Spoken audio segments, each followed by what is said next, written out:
Quand nous voulons apprendre l'anglais, il est souvent bon de ne pas seulement apprendre les mots de vocabulaire, les règles de grammaire et de conjugaison, mais il faut aussi chercher à voir comment la langue fonctionne en général. Dans cette vidéo, nous allons décortiquer la musique de l'anglais américain. L'intonation si vous voulez.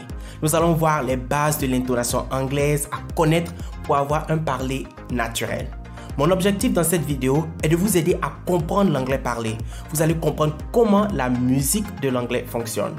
La prochaine fois que vous regardez un film en anglais ou même que vous écoutez quelqu'un parler, vous allez comprendre mieux comment fonctionne l'intonation anglaise. Hello there, my name is Williams and welcome to Williams ESL.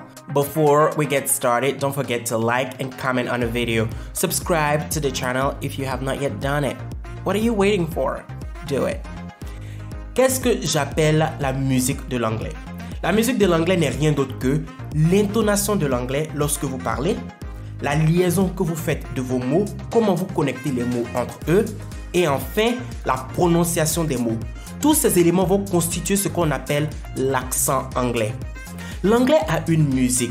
C'est une façon de parler, mais l'anglais a une musique, un parler qui est différent du français. Pour imager, en termes de sport, parler le français sera un peu comme faire du vélo.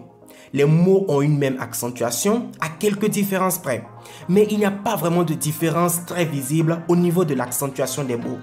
Par contre, parler l'anglais serait un peu comme faire du surf. On monte et on descend sur les vagues. Certains mots sont prononcés clairement. Là, nous sommes en haut de la vague, alors que d'autres mots sont engloutis dans le courant de la vague. Nous descendons. Si vous gardez cette image à l'esprit, quand vous parlez l'anglais, vous allez voir, cela va vous aider à être beaucoup plus relax et à pouvoir parler aisément. Les trois grandes intonations en anglais. Statement intonation. L'intonation lorsqu'on dit une phrase ou lorsqu'on parle en général. En anglais parlé, tous les mots ne sont pas prononcés de la même manière. Dans une phrase, seuls les noms, les verbes et les adjectifs sont prononcés très clairement. Les articles, les pronoms, les auxiliaires et tout ça sont réduits. On dit qu'ils sont reduced. Cela veut dire qu'ils ne sont pas prononcés clairement. Exemple. My mom is calling his sister on the phone. Cette phrase en anglais parlé, l'accentuation sera mise sur mom qui va être bien prononcé, calling qui va être bien prononcé, sister qui va être bien prononcé, a phone. My, is, his, on, the sont des mots qui vont être engloutis. Ils seront prononcés rapidement. On va glide over. Rappelez-vous du surfeur. On va glide over ces mots. Donc, en anglais parlé, par exemple, si je veux dire ces phrases, je vais dire my mom is. My mom is. My mom, je suis là-haut. Is, je descends. Je dis plus is. C'est pas vraiment prononcé. Donc, je vais reduce is. Calling. Je remonte. My mom is calling. My mom is calling. My mom is calling is. My mom is calling his. On descend. His n'est pas vraiment prononcé. On peut même juste dire is. My mom is calling his. Fait la liaison. My mom is calling his sister. On remonte sister. On the. On redescend. On the. On redescend. Phone. My mom is calling his sister on the phone. My mom is calling his sister on the phone. My mom is calling his sister on the phone. Et c'est ce qui donne cet accent anglais. C'est ce qui donne la musicalité ou la musique de l'anglais. C'est de ça que je parle. Prenons une phrase un peu plus simple. She called her. She called her. Dans cette phrase, on voit que c'est called qui est le mot qui sera vraiment accentué. Donc on va monter. She called her. She called her. She called her. Her est vraiment reduced à her. She called her. She called her. She called her. Ok, question intonation. Quand nous avons une question qui est posée en anglais, généralement avec les question words comme what, where, when, how, l'intonation monte et descend, un peu comme l'intonation que nous avons dans une phrase. Les mots sont prononcés clairement quand il s'agit des noms, des verbes et des adjectifs. Exemple. What did you do? What did you do? What did you do? Do est vraiment prononcé clairement. What did you do? What did you do? What did you do? Quand une question est posée avec par exemple do, did, are, is, have, has, would, could, can et des choses du genre, l'intonation monte et elle reste au sommet sans descendre. Exemple, did you do it? Did you do it? Vous voyez que l'intonation monte et elle reste là-haut. Did you do it? Écoutez un peu le contraste. What did you do? Did you do it? What did you do? Did you do it?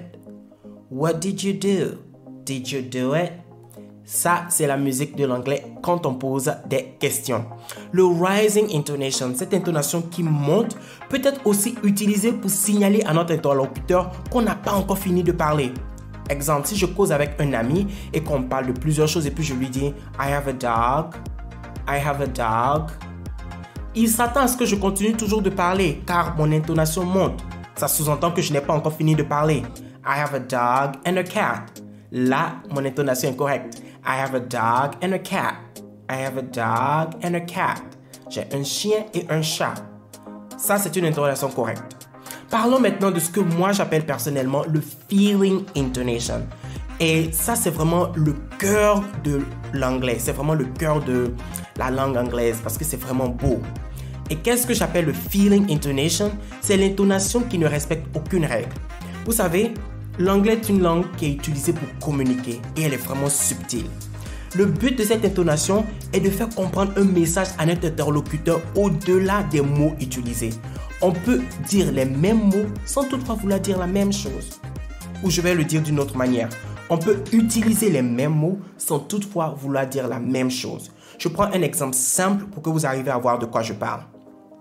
Prenons la phrase « Tom mange un burger ». Tom eats a burger. Tom eats a burger. Tom et burger, eats sont les mots qui sont vraiment accentués. Tom eats a burger. C'est une phrase assez simple. Tom eats a burger. C'est l'intonation correcte qu'elle a. Mais si je cause avec quelqu'un, puis je dis Tom eats a burger. Tom eats a burger. Tom eats a burger. Je mets l'accent sur burger.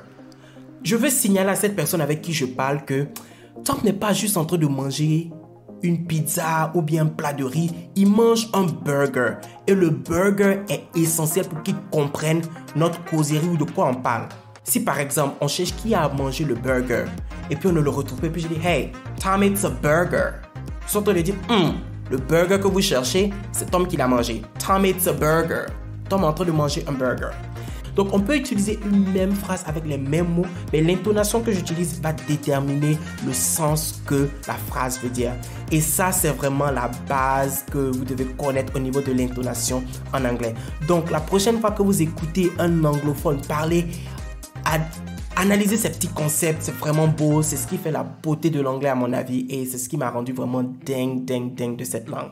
Okay guys, that's all for today, that's all I have got for you. J'espère que vous arriverez à comprendre le concept de l'intonation en anglais.